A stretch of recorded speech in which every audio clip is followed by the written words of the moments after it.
Just sit and think about it for a minute. If you were in this situation, if this were you, what would you want someone to do for you? To people who are getting discouraged but are allies and don't really know what to do, first, let me say thank you. We're humans. It's okay to feel bad for a human, another human being. That will allow you to understand, to want to go to your fellow man, to your neighbor, to your children, to anyone. Overall, people just need to listen. We have to continue to educate ourselves. We can't just think that we have all the answers. Continuing to have the discussions, you know, particularly white people with other white people. I think that's really going to help the most right now. That's the smallest thing, I would say. You'll be surprised what answers you can get when you just ask a question. In a world where there are different languages, different cultures, different ethnicities, we are all different because if everyone was the same, no one would grow. No one would learn anything. So if you find yourself in conflict with someone, understand that that person just might be scared. It's easier to understand a person and why and relate to I'm scared and their feelings than your opinions and their opinions.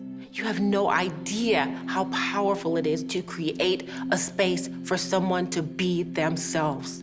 We are trendy, you know, we swaggy, you know, how we look, how we're presented now, like we know who we are. We're starting to learn who we are a little bit more. We're starting to redefine who we are a little bit more. So I'm hopeful, cause I'm enjoying it, man. I'm really enjoying it. I enjoy the dark skin, I enjoy the dreads, you know, a little lace front, you know what I mean? I enjoy it all, it's so dope. These past 2 weeks have been pretty powerful as far as the support, the outcry, the impact, the change is pretty powerful to, just like with the Me Too movement, just like with Pride, just like with all different types of movements of equality and acceptance that people are fighting for to be who they are. People aren't born knowing hate. Hate is very much something that is passed on from generation to generation. Racism is taught. Hate is taught. Being a thief is taught. So if something is teachable, it's unteachable. Yeah, I think this country has a lot of undoing to do.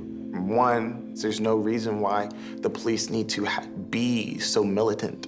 A lot of that money could have been used for the nurses that didn't have masks during this pandemic, for instance. If I get pulled over and a cop walks up to me with his hand on his holster, he doesn't care about me. This is the whole reason why the community building is so important, because they feel that they can always say and always think, I don't know you well enough to not kill you. I think there are a lot of systems in place in which condemn people of color, that condemn Black people specifically. We are a country who, at roots, has a system that, like constitution and laws in place that were built during slavery, you know? And we're also in a country that believes every year we need a new iPhone, you know what I'm saying? But for some reason, we don't believe in upgrading the laws. We don't believe in upgrading people's rights. All that people are saying is equality, fairness. I want the same rights. And then there are people in this earth that go,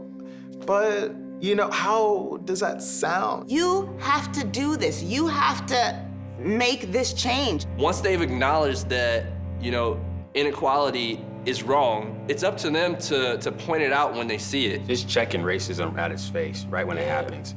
You know, I think that is something that we can really all do together, because when somebody who's racist finds themselves on the outside, on an island, they tend to try to change and seek and find out where they went wrong. So making somebody who is racist feel like now you're alone. Nobody thinks that anymore. There is not nearly enough teaching of African history and culture in the school systems, and that's a major problem. That is a systemic way of not teaching kids at an early age to have appreciation for Black kids.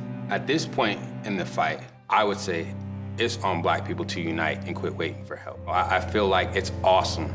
It is amazing to see how many people are able to stand up with us and be allies right now in times like this. It's just, we've been in disarray for so long. We've been conditioned to not like each other. We've been conditioned for so long not to work with one another. Now it's time. It is time, and that is the answer. We gotta depend on each other, build our own communities with our allies' help. My son, he's 6'4", 250 pounds. My other son is 6'1", 170. Beautiful boys, but one doesn't leave the house. The other one, he scares me every day. I have the talk with them, that Black talk with them. If you go out, you encounter a police officer, say yes, sir, yes, ma'am. Don't look them in the eye. Just stay safe. But when I talk to my other counterparts that are white, my friends that are white, they never have to have that conversation ever. They have no idea what it feels like. My younger brother, Donovan, died. And then my younger brother, Tyrone, he died. Donovan was shot one time. My youngest brother, Tyrone, he was shot 6 times. 2 in the head, 2 in the chest, 1 in his torso, 1 in the leg. I rode to the hospital in the ambulance with him, and I watched him take his last breath as well. It's really not even words that tell you, like, you can't seek revenge. It was my mom. I lost a brother. I'm not saying cool, but okay. My mom lost a child that she carried 9 months. You start loving, actively loving. Have that be in the forefront of your mind every time you come across someone else, every time you pick up a phone. Actively start to create a space for anyone that you know of that is experiencing some emotional overwhelm during this time. Just allowing someone just to get it out. You'll be surprised how amazing they will feel after that. If you've never been to a funeral, the casket is open for a while. And right before the funeral is over, they have like the last viewing. And if you really want to see pain, look at the mother when they close the casket for good. It breaks them. I've been present on both occasions. I'm the only child in my family has a degree, went to college, anything. My nieces and nephews look up to me. My mom looks up to me. My sisters look up to me. If I take revenge, right? Yeah, we kill a person who did it, for sure. That's what we do. Yeah, it's all good. Until you go to jail or you get killed. And then your mom, she has to experience that same pain all over again. I think that we still need to have a little bit more grace for people who are trying to understand their identity, just like we spoke to not really knowing ours. And I have plenty of hope that there are enough good people in this country, white American, Black American, people of color, all cultures, ethnicities. I'm important. I want you to see me as important as you are. All I want, I'm not asking for anything else.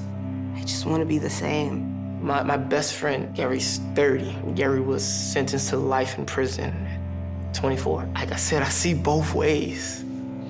And understanding that I could be different, and what if everybody say, like, it takes something to spark a change?